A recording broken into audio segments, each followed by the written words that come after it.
اللهم صل على سيدنا محمد وآله وصحبه وسلم. Assalamu alaikum wa rahmatullahi wa barakatuh. El profeta Muhammad ﷺ dijo, cuando iba a morir, la primera de vosotras, le dijo a sus esposas, en unirse a mí será la del brazo más largo. Y de hecho, cuando el profeta murió, lo que hicieron, según Aisha, es medir los brazos de las esposas del profeta. Cuando murió Zainab, comprendieron que realmente lo que el profeta se estaba refiriendo es la persona que da más caridad, es la que morirá justo después de mí, ¿no? O la que morirá después de mí. ¿Por qué? Porque en la lengua árabe la expresión tener el brazo largo significa dar mucha caridad. Por tanto, entendieron que era el sentido figurado y no el sentido literal. Una frase se puede entender de dos formas. En español, por ejemplo, utilizamos la expresión eres como un grifo abierto, es decir, no paras de dar dinero a las demás personas o dar cosas a las demás personas. No significa literalmente que estás constantemente sacando agua por la boca.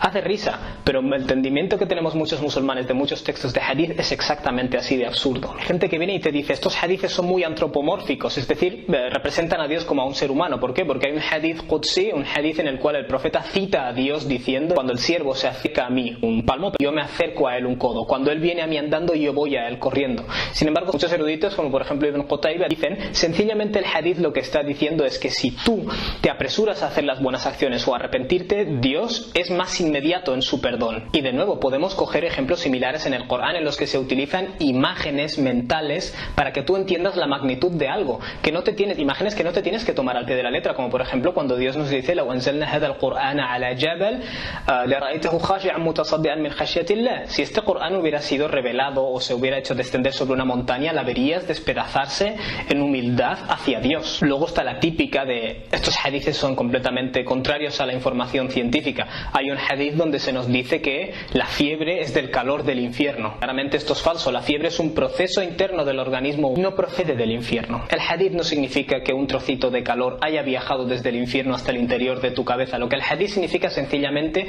es que ese calor que tú sufres es infernal. Hasta en español utilizamos la expresión hace un calor infernal. Es incoherente rechazar palabras auténticamente atribuidas al profeta Muhammad como hispanoparlante del siglo XXI, porque el profeta Muhammad no era un hispanoparlante del siglo XXI, hablaba de otra forma. Por tanto, tú puedes ser un experto en ciencias naturales y decir rechazo estos hadices porque contradicen las ciencias naturales. No obstante, no te olvides de que cuando tú hablas de hadices o de estudiar hadices, ya no son solo relevantes las ciencias naturales, también es relevante el conocimiento de esa lengua. Hay hadices, por ejemplo, que nos indican que hay ciertos tipos de dátiles que son del Jannah, son del jardín. Hay gente que te dice esto no es cierto, esta especie de dátiles evolucionó en la tierra como el resto de formas de vegetación y no vino del paraíso. Naturalmente este entendimiento es incorrecto. Es como si yo en español te digo que he estado en una playa paradisíaca. No te estoy diciendo literalmente que una playa Dios la ha cogido del paraíso y la ha situado en algún sitio en el Caribe o en alguna isla exótica. Sencillamente te estoy diciendo que es un producto tan bueno que es propio del paraíso. Y si no, busca la palabra paradisíaco en un diccionario. Cuando el profeta Muhammad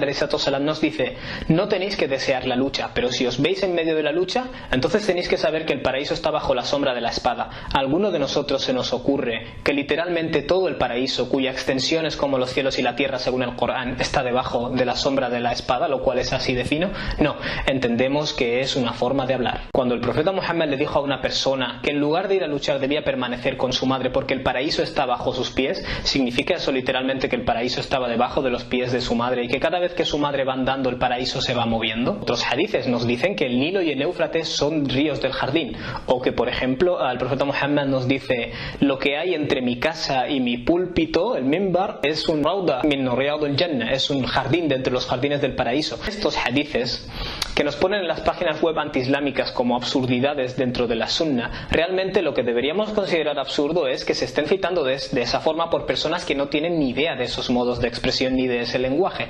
Lo lamentable, y es lo que estoy intentando demostrar en estos vídeos, es que el musulmán hoy está en ese nivel. Muchos eruditos, como por ejemplo Ibn Hazm al-Andalusi, subrayan que lo que está diciendo el profeta no es literalmente que el Nilo y el Éufrates vengan del paraíso, sino que sus méritos son tan grandes que es como si fueran ríos paradisíacos. Famoso hadith de que cuando el sol se pone, se postra y pide permiso a Dios para salir al día siguiente. Nos sorprendería saber que muchos eruditos musulmanes no lo interpretaron de forma literal. ¿Por qué? Porque el sol no tiene rodillas como para postrarse. Por tanto, eso ya de entrada te indica, independientemente de tu conocimiento o nivel científico, científico, que este hadith no te lo puedes tomar de una forma literal. Estos eruditos que entienden el Corán y entienden la lengua árabe observan versículos del Corán donde Dios dice وَالنَّجَمُ وَالشَّجَرُ يَسْجُدَانِ. Vemos que las estrellas y los árboles se postran. La postración, como cuando Dios nos dice en el Corán que todo cuanto hay en los cielos y la tierra se postra ante Dios, ¿qué quiere decir? Obediencia a la ley de Dios. Los musulmanes, con su expansión, pronto se dieron cuenta de que había puntos del planeta en los cuales el sol no se ponía en todo un día, y fue tan sencillo como interpretar este hadith de forma figurada de acuerdo a los significados que estoy expresando. Pero bueno, el hadith está diciendo que el sol pide permiso a Dios. Bueno, también encontramos en el Corán que todo lo que hay en los cielos y la tierra, Dios dice kullun lahu qanitun, son devotos o actúan con devoción de cara a Dios. ¿Significa eso que rezan y cumplen con ibadat y actos rituales? No, nunca lo hemos entendido así. Cuando se trata del Corán, entendemos que se está refiriendo a que siguen meticulosamente las leyes que Dios ha implantado. Entonces, si en la lengua árabe clásica, cuando leemos el Corán y nos dice que los astros se postran, las estrellas se postran, lo que hay en los cielos y la tierra es devoto hacia Dios, ¿por qué si entendemos que en estos casos no se está refiriendo literalmente a actos de adoración desarrollados con el cuerpo físico y con una boca, etcétera, etcétera? ¿Por qué somos tan feroces cuando se refiere al hadith, teniendo en cuenta que el hadith es mucho más anclado en la forma de hablar del árabe del siglo VII? Y por cierto, en la sunna nos vamos a encontrar muchas más frases que suenan científicamente extrañas que en el Corán, sencillamente porque está más anclado en el habla del árabe del siglo VII. Y eso demuestra, por cierto, que la sunna y el Corán proceden de dos fuentes distintas, es decir, el profeta Muhammad hablando es muy diferente al Corán. Y esto es un interesante estudio para las personas que pretenden que el Corán fue compuesto por el profeta Muhammad alayhi salatu wassalam. Si yo utilizo expresiones como que el sol se pone, o que yo he visto al sol poniéndose en el mar, o que yo voy a coger un avión y voy a bajar a Andalucía desde Lérida o desde Girona, la gente entiende que yo no voy a bajar de un sitio de arriba a abajo. Esa frase no es científicamente correcta, porque realmente la Tierra es esférica, no estás bajando de ningún sitio a otro. El sol no se está poniendo, el sol no se está poniendo en el mar. Pero no obstante utilizamos estas frases porque en nuestro contexto, el siglo XXI, hispanoparlante, la gente ya entiende a qué te refieres. Cuando el profeta hablaba en la Arabia del siglo VII, la gente ya entendía a qué se estaba refiriendo. Cuando alguien coge esa frase y te la pone en un libro hoy, es necesario explicar exactamente a qué se estaba refiriendo, porque de igual modo cuando yo digo voy a bajar a Andalucía, esta misma frase alguien la puede leer de aquí 2000 años y decir, esta persona hablaba de una forma que no era científicamente correcta. Mi intención no es hablar de una forma científicamente correcta, sino utilizar las expresiones que la gente entiende a qué me estoy refiriendo. Idha nudiya lis-salati adbara ash-shaytan lahu durat, dice el profeta. Cuando se hace la llamada a la oración, el shaitán se va corriendo tirándose pedos. Qué hadith tan absurdo, ¿no? ¿Shaitán tiene estómago? ¿Shaitán tiene intestinos como para tirarse pedos? Claramente, y esto lo entendía el árabe en aquella época, es una expresión figurada. Los animales de montura, especialmente por ejemplo el caballo, cuando sale corriendo a menudo se tira pedos, y es una forma de decir para algunas personas que el animal está corriendo a toda pastilla, ¿no? Podríamos decir en castellano, o podríamos decir que el caballo ha salido pitando, ¿vale? No significa que lleva un pito en la boca y va pitando, significa que va corriendo a toda velocidad. O por ejemplo hay otra expresión coloquial que se refiere al hecho de salir corriendo defecando leches. Sea lo que sea que eso significa, se refiere a que algo está corriendo a gran velocidad, ¿vale? Es decir, tienes que entender el significado de esa frase para el oyente, directo, para tú entender a qué se está refiriendo el que habla. El colonizador se reía de estos hadices y decía, ¿en serio creéis en estas tonterías? Específicamente este hadith que estoy mencionando. Y muchas de las personas respondían pues con cierta vergüenza. Tenemos que dejar los miedos y las inseguridades y dejar de pensar en si otro se va a reír o no, y analizar estas cosas de acuerdo a las ciencias clásicas del Islam, porque hay muchas respuestas ahí que ni siquiera conocemos. En un hadith transmitido por Abu Huraira, Sahal bin Sa'ad, Abu Sa'id al-Khudri, se nos explica, el profeta Muhammad nos explica acerca de un árbol en el paraíso cuya sombra equivale a una distancia de viaje que puede cubrir un cabalgante, es decir, un cabalgante puede estar 100 años viajando y no cubrir toda esa distancia.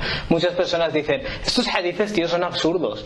Realmente tenemos que pensar que el Corán da muchas explicaciones acerca del paraíso, acerca de atributos de Dios, acerca de ángeles, acerca de fuerzas imperceptibles o jinn, es decir, nos habla de cosas que no son visibles, y tú no siempre tienes que entenderlo en términos de cosas visibles, porque precisamente ahí está el problema. Por definición, rechazar estas cosas porque contradicen nuestra experiencia es absurdo. Están claramente describiendo cosas que están fuera de nuestra experiencia. No obstante, no olvidemos que coger un vuelo y estar en 5 horas a 5.000 kilómetros de distancia, hubo un día en el que era absurdo, si tú se lo hubieras planteado a esas personas que esto iba a ser posible.